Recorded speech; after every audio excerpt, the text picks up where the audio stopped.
बुलढाणा जिल्ह्यातील खामगाव तालुक्यात महसूल अदालतीच्या माध्यमातून ग्रामीण भागातील महसूल प्रकरणांचा निपटारा केला जातो। मुख्यमंत्र्यांनी दिलेल्या 100 दिवसांच्या कृती आराखडा उपक्रमाच्या माध्यमातून प्रलंबित कामं तातडीने केली जात आहेत, त्यामुळे शेतकरी आणि ग्रामीण भागातील लोकांना दिलासा मिळतोय। महाराष्ट्रातील सोयाबीन उत्पादक शेतकऱ्यांचं 5000 कोटींचं नुकसान झालंय। क्विंटल मागे शेतकऱ्याला 1000 रुपयांचा फटका बसत असल्याचं म्हणत भावांतर योजना लागू करण्याची मागणी शेतकरी नेते विजय जावधिया यांनी केली आहे। जागतिक महिला दिनी दौंड तालुक्यातील महिलांवरती पाण्यासाठी उपोषणाला बसण्याची वेळ आली आहे। शिंगाडे वस्तीमध्ये भीषण पाणी टंचाई असल्याने महिलांनी संताप व्यक्त केला आहे। जळगावमध्ये शेतात जाताना एका 8वीच्या विद्यार्थिनीला 2 मोबाईल आणि पैसे सापडले। दरम्यान या विद्यार्थिनीने प्रामाणिकपणा दाखवत वर्ग शिक्षकांच्या मदतीने मूळ मालकाचा शोध घेत सर्व मुद्देमाल परत केलेला आहे। मुलीच्या प्रामाणिकपणाचं सर्वत्र कौतुक होत आहे। मुख्यमंत्री युवा कार्य प्रशिक्षणार्थी कर्मचाऱ्यांच्या मागण्यांना अखेर यश आलेलं आहे। राज्य सरकारने मागणी मान्य करून 5 महिन्यांची मुदतवाढ दिल्यामुळे सांगलीत तरुणांनी चक्क सीएम डीसीएम यांच्या प्रतिमेला दुग्धाची घालून जल्लोष केलेला आहे। नंदुरबार जिल्ह्यातील शहादा पालिकेने थकीत घरपट्टी आणि गाळे भाड्यापोटी कारवाई सुरू केलेली आहे। पालिकेने 8 दुकानं सील केली आहेत। यावेळेला 6 दुकानदारांनी तातडीने थकीत कर भरल्याने त्यांचं सील उघडण्यात आलं आहे। अकोल्यातील बोरगाव मंजू पोलीस स्थानक हद्दीमध्ये दापुरा इकडे नाल्यामध्ये पडून 2 चिमुकल्यांचा मृत्यू झाला। या प्रकरणी पोलिसांकडून अधिकचा तपास सुरू आहे। गोंदिया जिल्ह्यातील देवरी नागरी सहकारी पतसंस्थेने अनेक ठेवीदारांचे पैसे मागील 2 वर्षांपासून दिलेले नाहीयेत, त्यामुळे व्यथित झालेल्या महिलांनी मनोहर सागरामध्ये जलसमाधी घेण्याचा प्रयत्न केलेला आहे। पोलिसांनी वेळीच प्रसंगावधान राखत महिलांचा जीव वाचवला आहे। गुहागरमधील शृंगारतळी इकडे पाळपिणे फाट्यावरती भर चौकामध्ये मध्यरात्री वाढदिवस साजरा करण्यात आला, त्यामुळे नागरिकांनी नाराजी व्यक्त केली आहे। पोलीस हजर असताना सुद्धा कारवाई न केल्यामुळे त्यांच्या कार्यक्षमतेवरती प्रश्न निर्माण झाला आहे। बारामती महानगरपालिकेने वसुलीसाठी विशेष मोहीम राबवली आहे। ज्यांनी थकीत कर वेळेत भरलेला नाही त्यांच्यावरती दरमहा 2% व्याज आकारण्यात येणार आहे। पिंपरी चिंचवड शहरामध्ये प्रदूषणासह धुळीचं साम्राज्य पाहायला मिळते, त्यामुळे नागरिक कमालीचे हैराण झालेत। यावेळेला IT अभियंत्यांसह नागरिक सुद्धा रस्त्यावरती उतरलेत। पालिकेने तातडीने उपाययोजना करून धुळीवरती नियंत्रण मिळवावं अशी मागणी केली जाते। दुष्काळी पट्ट्यातील गावांची तहान भागवणाऱ्या नीरा उजव्या कालव्यामध्ये 2 दिवसांपूर्वी शेकडो मृत कोंबड्या वाहत आल्याचा व्हिडिओ रामराजे निंबाळकरांनी स्टेटसला ठेवला होता। हा व्हिडिओ पाहिल्यानंतर नागरिक अलर्ट मोडवरती आले असून त्यांच्यात भीतीचं वातावरण निर्माण झालंय। यवतमाळच्या राळेगाव तालुक्यातील जुल्लर रेती घाटातून रेतीची तस्करी होत असल्याची माहिती अधिकाऱ्यांना मिळाली। त्यांनी धाड टाकलेली आहे। यावेळेला सहाय्यक जिल्हाधिकाऱ्यांनी एकाच वेळेला 10 ट्रकवरती कारवाई केली। मुंबई गोवा महामार्गावरील संगमेश्वर इकडे रामकुंडाजवळ 12वी मोरी या ठिकाणी रस्त्याच्या कामाला वेग आलेला आहे। संगमेश्वर एसटी डेपोच्या आधी 12व्या मोरी नजीक रस्त्याचं काम जलद गतीने होत असल्यामुळे स्थानिकांमध्ये आनंदाचं वातावरण आहे। चिपळूण गुहागर संगमेश्वरमध्ये केंद्र सरकारने हर घर जल या योजनेअंतर्गत जलजीवन मिशन नळ पाणी योजना सुरू केली आहे, मात्र ती अपयशी ठरताना दिसते। गावोगावी पाईपचं बंडल पसरलेले आहेत। अनेक ठिकाणी कामं अपूर्णावस्थेत सोडल्यामुळे सरकारी निधीचा अपव्यय होत असल्याचा आरोप केला जातोय।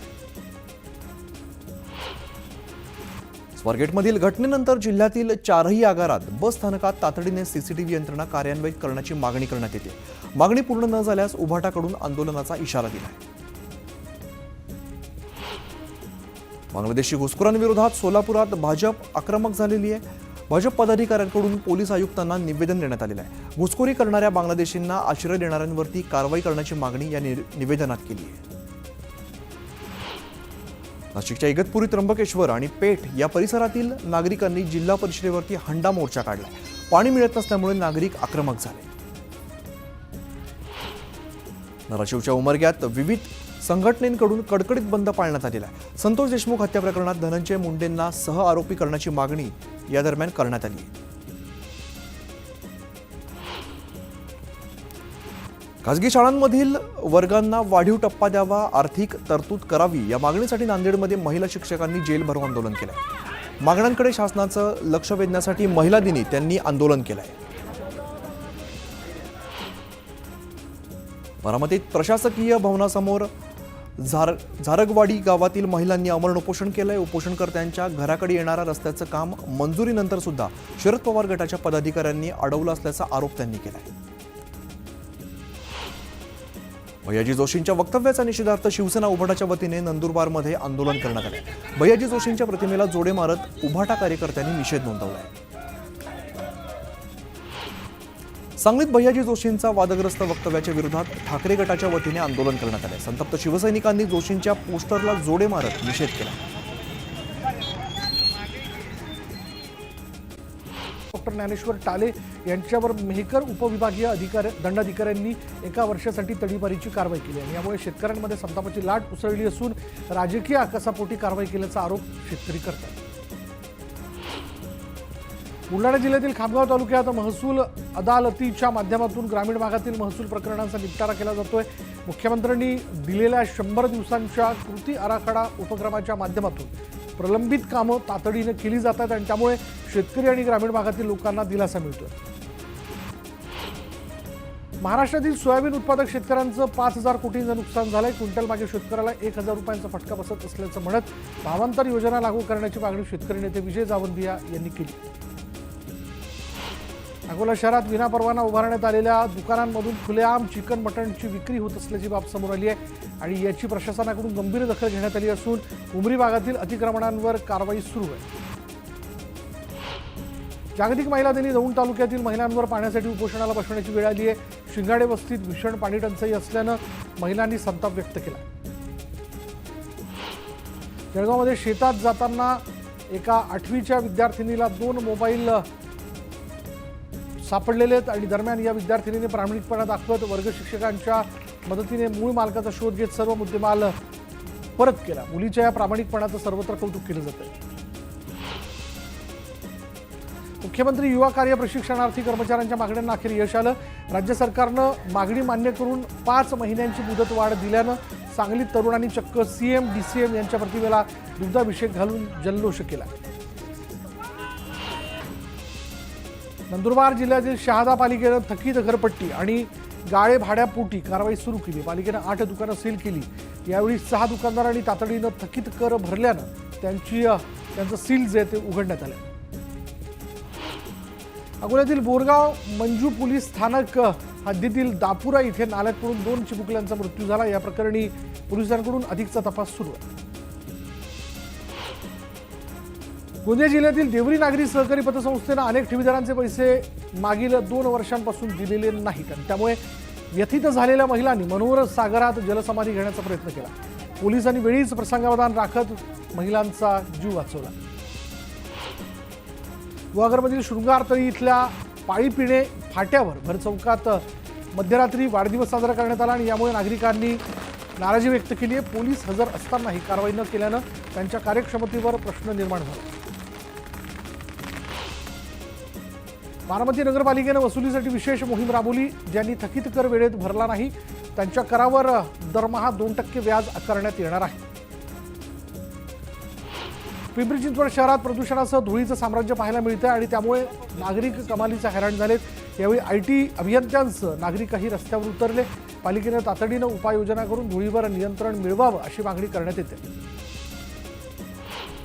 दुष्काळी पट्ट्यातील गावाची तहान भागवणाऱ्या नीरा उजव्या कालव्यामध्ये 2 दिवसांपूर्वी शेकडो मृत कोंबड्या वाहत असल्याचा व्हिडिओ रामराजे निंबाळकरांनी स्टेटसला ठेवला आणि हा व्हिडिओ पाहिल्यानंतर नागरिक अलर्ट मोडवरती आले असून त्यांच्यात भीतीचं वातावरण निर्माण झालं। स्वारगेटमधील घटनेनंतर जिल्ह्यातील 4ही आगारात बस स्थानकात तातडीनं CCTV यंत्रणा कार्यान्वित करण्याची मागणी करण्यात येते। मागणी पूर्ण न झाल्यास उभाटाकडून आंदोलनाचा इशारा देण्यात आला। बांगलादेशी घुसखोरांविरोधात सोलापुरात भाजप आक्रमक झाली आहे। भाजप पदाधिकाऱ्यांकडून पोलीस आयुक्तांना निवेदन देण्यात आलं। घुसखोरी करणाऱ्या बांगलादेशींना आश्रय देणाऱ्यांवर कारवाई करण्याची मागणी निवेदनातून करण्यात आली। नाशिकच्या इगतपुरी, त्र्यंबकेश्वर आणि पेठ या परिसरातील नागरिकांनी जिल्हा परिषदेवर हंडा मोर्चा काढला। पाणी मिळत नसल्याने नागरिक चांगलेच आक्रमक झाले। धाराशिवच्या उमरग्यात विविध संघटनेकडून कडकडीत बंद पाळण्यात आला आणि संतोष देशमुख हत्या प्रकरणात धनंजय मुंडेंना सहआरोपी करण्याच्या मागणीसाठी हा बंद पुकारण्यात आला. खासगी शाळांमधील वर्गांना वाढीव टप्पा द्यावा आणि आर्थिक तरतूद करावी या मागणीसाठी नांदेडमध्ये महिला शिक्षकांनी जेलभरो आंदोलन केलं. मागण्यांकडे शासनाचं लक्ष वेधण्याकरता महिला दिनी तिने आंदोलन केलं. बारामतीमध्ये प्रशासकीय भवनासमोर झारगवाडी गावातील महिलांनी आमरण उपोषण सुरू केलं. उपोषणकर्त्यांच्या घराकडे येणारा रस्त्याचं काम मंजुरीनंतरही शरद पवार गटाच्या पदाधिकाऱ्यांनी अडवला असल्याचा आरोप त्यांनी केला. भैयाजी जोशींच्या वक्तव्याच्या निषेधार्थ शिवसेना उभाटाच्या वतीने नंदुरबारमध्ये आंदोलन करण्यात आलं. भैयाजी जोशींच्या प्रतिमेला जोडे मारत उभाटा कार्यकर्त्यांनी निषेध नोंदवला. सांगलीत भैयाजी जोशींच्या वादग्रस्त वक्तव्याच्या विरोधात ठाकरे गटाच्या वतीनं आंदोलन करण्यात आलं. संतप्त शिवसैनिकांनी जोशींच्या पुस्तकाला जोडे मारत निषेध केलेला आहे.